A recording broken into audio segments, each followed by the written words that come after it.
alternating current. Now what is alternating current? So you can see here,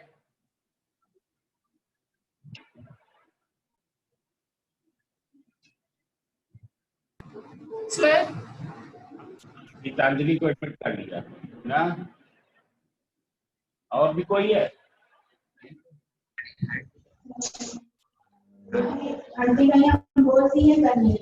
An alternating current is what? Alternating current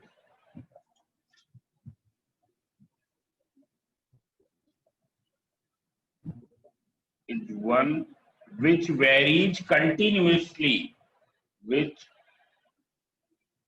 varies continuously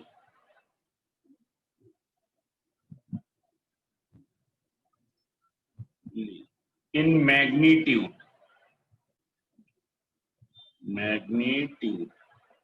and direction changes periodically, and direction changes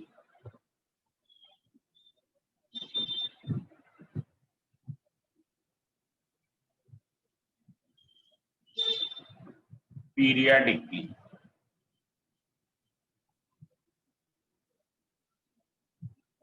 Now what is alternating current?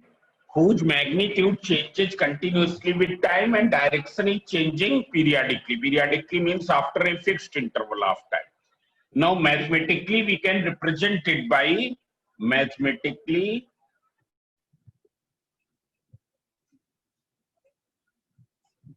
it can be represented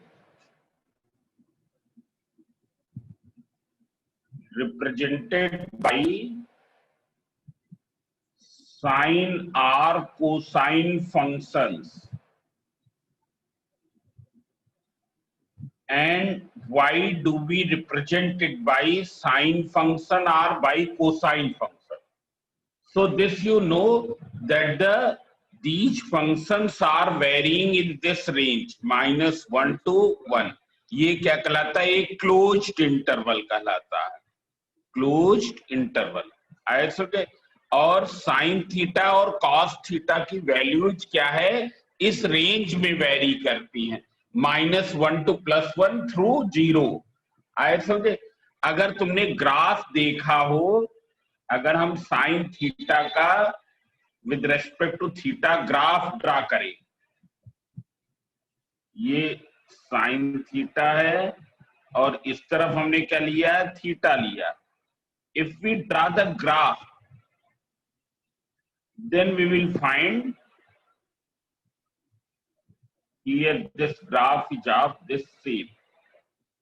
ये graph क्या है? इस shape का है ना. This is one cycle of sine theta, sine function.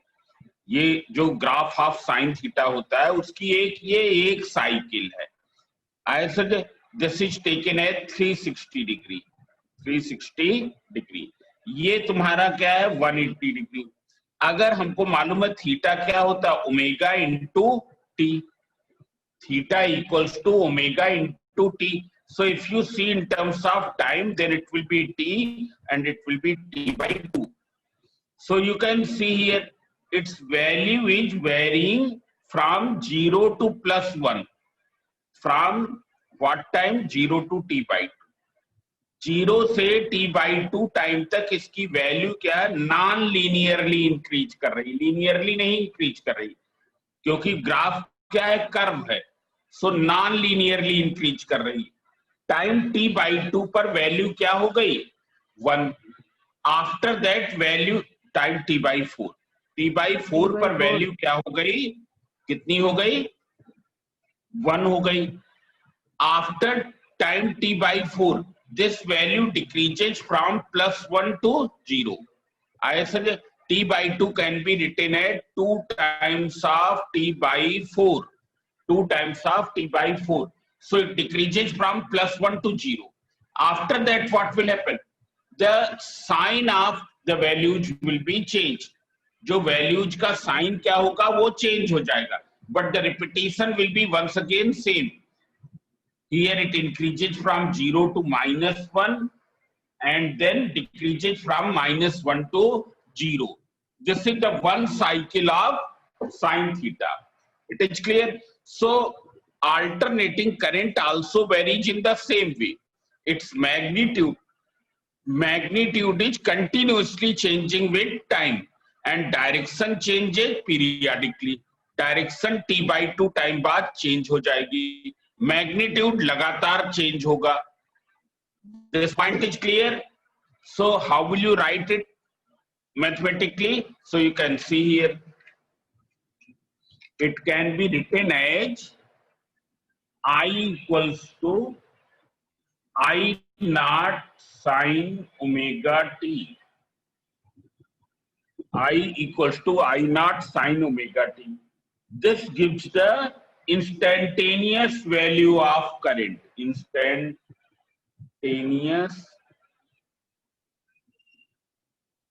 value of current. What is the meaning of instantaneous value? What is the meaning of instantaneous value? Value of current at any value of current at a certain instant. At a certain instant. This is called the instantaneous value of current. What is I naught? I naught is the peak value of current, maximum value of current. Peak value of current. It is clear? And what is omega? It is the angular frequency of variation. Angular frequency of variation of AC. Angular frequency of variation of AC. This is written as 2 pi n or 2 pi by capital T. It's clear? What is n? What is n? N is the frequency. Frequency of AC in hertz. जब frequency कहेंगे उसका मतलब क्या है, ये है. और जब एंगुलर फ्रीक्वेंसी अगर करना होगा तो ये कहा जाएगा omega is this. What is its unit? Unit is SI unit is radian पर सेकेंड. रेडियन पर second. It is clear? T is the time. So now see here, हमको मालूम है साइन थीटा का कर्व ये है. अगर हमको 5 टाइम्स ऑफ साइन थीटा का कर्व ड्रा करना हो, देन व्हाट विल हैपन? यही कर्व क्या हो जाएगा, इनलार्ज हो जाएगा. या 5 टाइम्स ना लें, सपोज 2 टाइम्स ड्रा करना होता, 2 टाइम्स ऑफ साइन थीटा, तो कर्व का शेप तो यही रहेगा. What will happen? Only all the values will be increased 2 times. वो क्या हो जाएंगी, अब इंक्रीज हो जाएंगी 2 टाइम्स. ये ग्राफ ऐसे हो जाएगा, ये 2 साइन थीटा का हो जाएगा. अब ये चीज तुम्हारी क्या हो जाएगी, +2. ऐसे ये इधर ये क्या हो जाएगा, ये यहां पर -2 हो जाएगा. समझ में आया ना? क्यों? क्योंकि हमने 2 टाइम्स ऑफ साइन थीटा का कर्व ड्रा किया. तो साइन थीटा की मैक्सिमम वैल्यू +1 होती है, तो इधर क्या हो जाएगी, 2 × +1 मतलब +2 हो जाएगी. It is clear? This point is clear? तो अगर वही हम I naught टाइम्स करेंगे, I naught टाइम्स करेंगे, यहां पर यू कैन सी हियर, अगर इसका कर्व ड्रा करें, कर्व का शेप तो वही होगा जैसे अभी बताया है, हम ग्राफ में शो कर रहे हैं.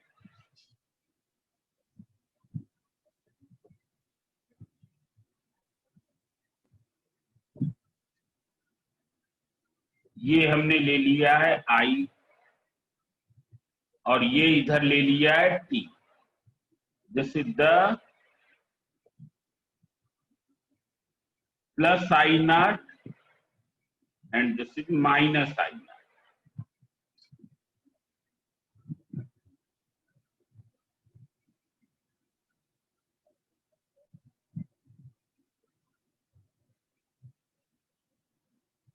अगर हम ग्राफ ड्रा करें तो देख लो ग्राफ कैसा होगा।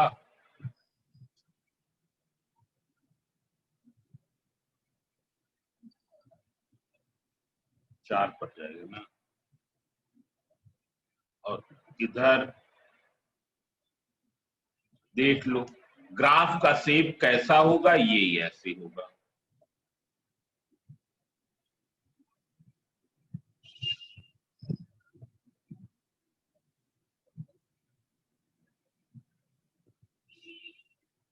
Here it will be capital T. It's clear?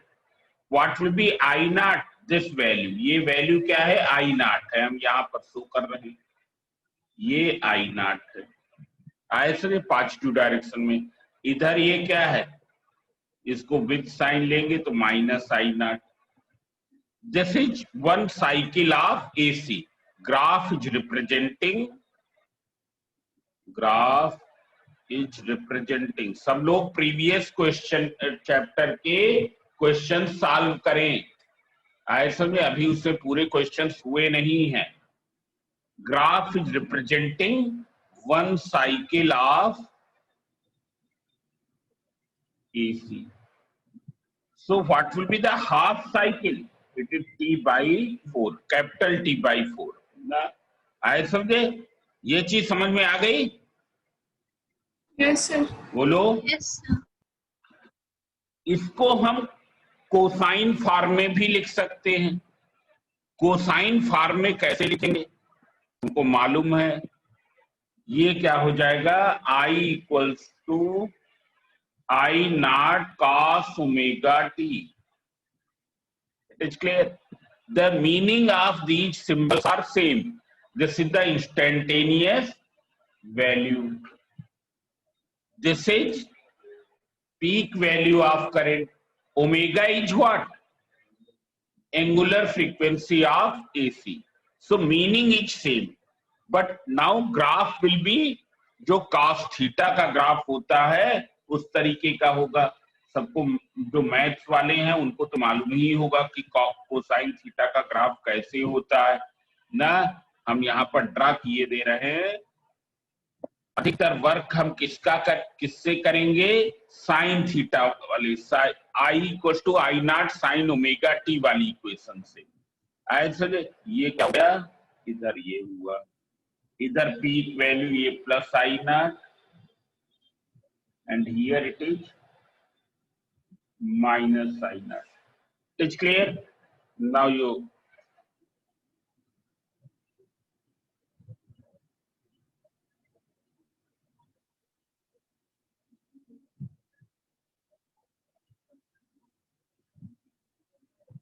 so when you will draw the graph, सबको मालूम ही होगा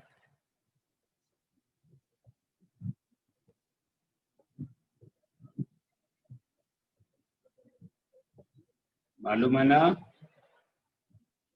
So see here.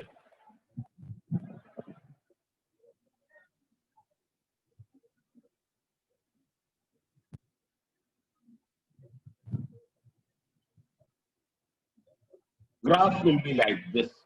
It's clear? Here this is what? That is I naught. This you can, this is minus I naught here. This is T, this is T by 2 and this is the time 0. It's clear? So this is the alternating value of, this is the alternating current. Now what is the meaning of alternating EMF? Alternating EMF का meaning क्या होता है? Alternating EMF. EMF means voltage. So that EMF which produces alternating current is known as alternating EMF. EMF producing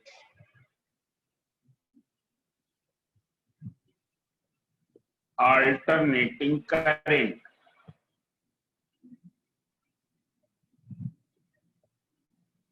is called AC EMF. And how will you represent mathematically? In the same way as we have represented alternating current. It's clear. Means what will be? It will be E equals to E naught sin omega t. E equals to E naught cos omega t. It's clear. What is E? Instantaneous EMF. Instantaneous EMF. What is E naught? It is the peak value of EMF. अब एक चीज और भी बता दें, graph will also be similar. It's clear. Only you have to write here E minus E naught plus E naught. It's clear. यहां पर plus E naught, यहां पर माइनस E naught. समझ में आया? ये चीज समझ में आ गई? तो Yes, देख sir. लो, ग्राफ एकदम सिमिलर होंगे. एक चीज और भी बता दें, जिस फ्रीक्वेंसी का हम ईएमएफ अप्लाई करेंगे उसी फ्रीक्वेंसी की एसी प्रोड्यूस होगी. ये ऐसा नहीं हो सकता है कि हमने 100 हर्ट्ज फ्रीक्वेंसी का ईएमएफ अप्लाई किया और करंट जो प्रोड्यूस हो वो 200 हर्ट्ज की हो. This is not possible. The frequency of EMF and current both will remain same. They may vary in the phase but not in the frequency. आए समझे? तो देख लो, ये एक बड़ा इंपॉर्टेंट पॉइंट है. ये क्या है? Frequency of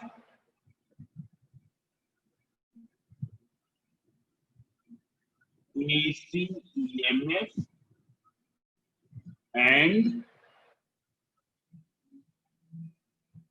and AC current produced due to that EMF.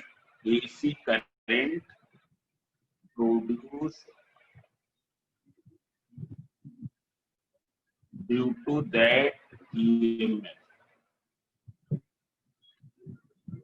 will be same. Will be same. I said they may differ in the phase but not in the frequency. Frequency में differ नहीं करेंगे. आया समझ में? ये चीज समझ आ गई? अब देख लो, हमने बता ही दिया है omega equals to 2 pi n. This can be written as 2 pi by capital T. अब एक चीज हम बताने जा रहे हैं, mean value of current. Mean value of current.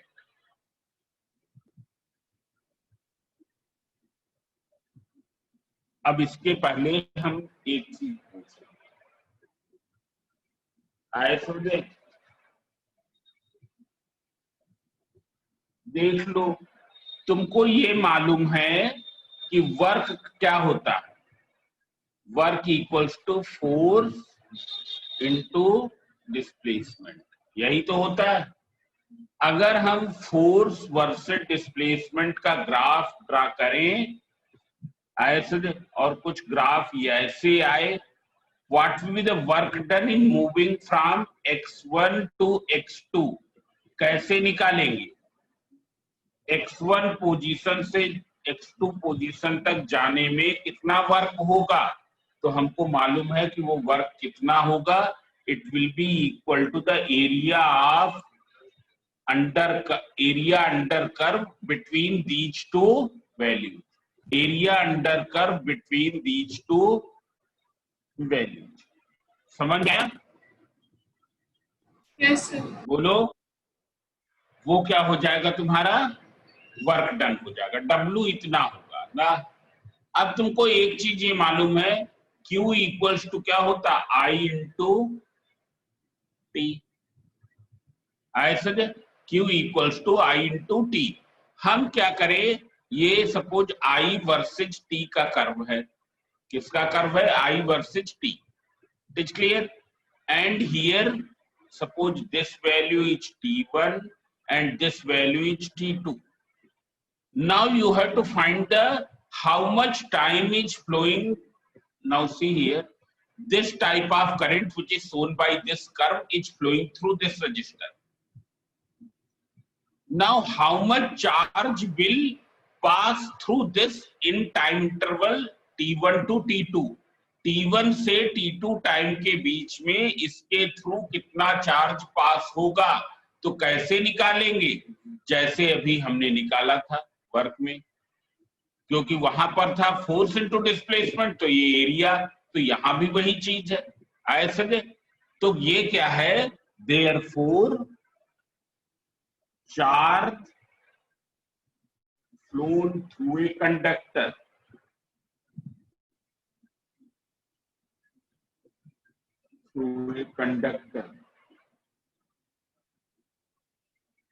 in a time interval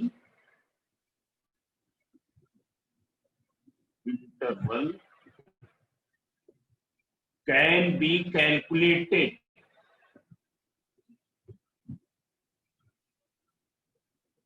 by determining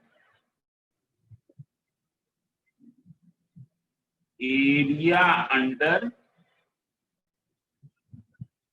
I versus T curve over that time interval. समझ में आया ना? मतलब क्या हो जाएगा?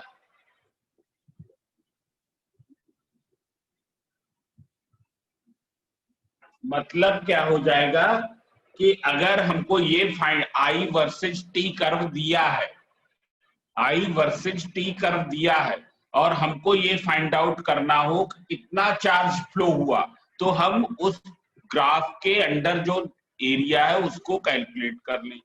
Calculate the area under graph. ये चीज समझ में आई कि नहीं? Yes sir. अब देख लो, मीन वैल्यू ऑफ करंट का मतलब क्या है? मीन का मतलब क्या है? जैसे मीन मार्क्स निकालने होते, total marks divided by the number of subjects. तो मीन वैल्यू ऑफ करंट का मतलब क्या है? Total charge phloem through the conductor divided by time. आए समझे? मीन वैल्यू ऑफ करंट क्या हो गई? Mean value of current equals to total charge upon time taken,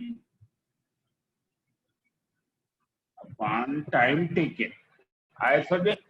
अब देख लो, तुमको यहां पर मालूम है कि अगर हम अल्टरनेटिंग करंट के उसमें फाइंड आउट करें तो वहां ग्राफ कैसा होता है?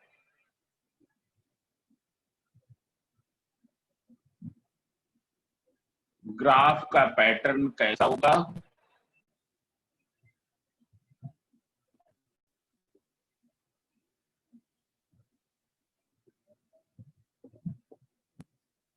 ये हमने ये निकाल लिया ना।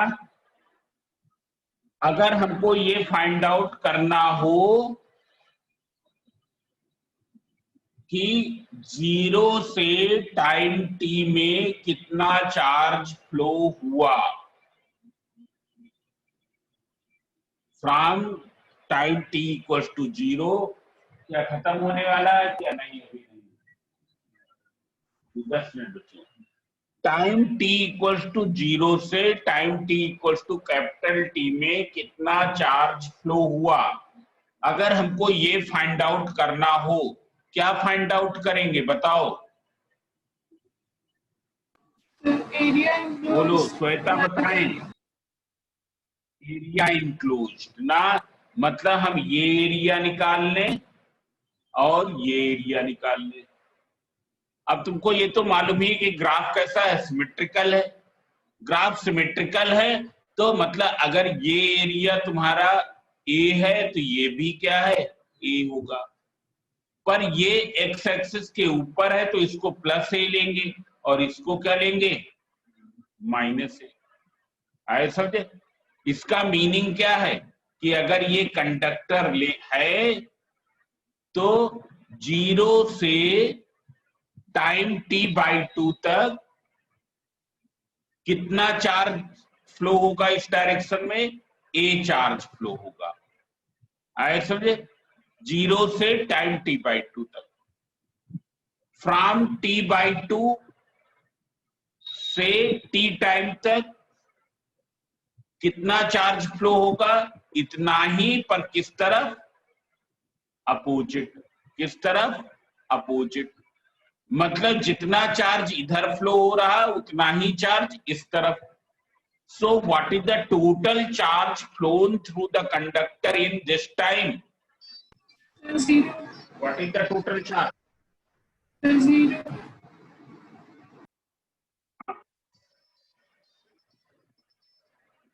आ गए? हाँ,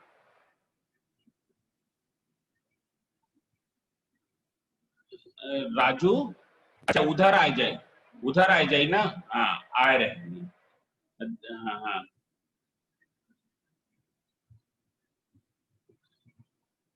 so total charge phloem through the conductor in time T कितना हो जाएगा? 0 हो जाएगा। हो जाएगा ना? Yes, sir. बोलो, टाइम टी में कितना चार्ज फ्लो हुआ? 0। So what will be the mean value of current? Total charge 0 है, टाइम टेकन t है, तो ये क्या हो जाएगा? 0 हो जाएगा। So mean value of current over one cycle, that will be 0। आया समझे? Yes, sir.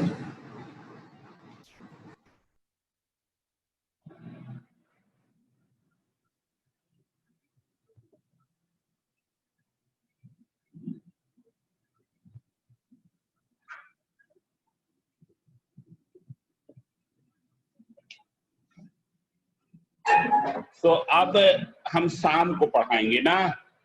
आए समझे? शाम को थोड़ा लेट से पढ़ाएंगे, पर पढ़ा देंगे आज। ठीक है, हम जा रहे हैं क्योंकि हमको जाना है।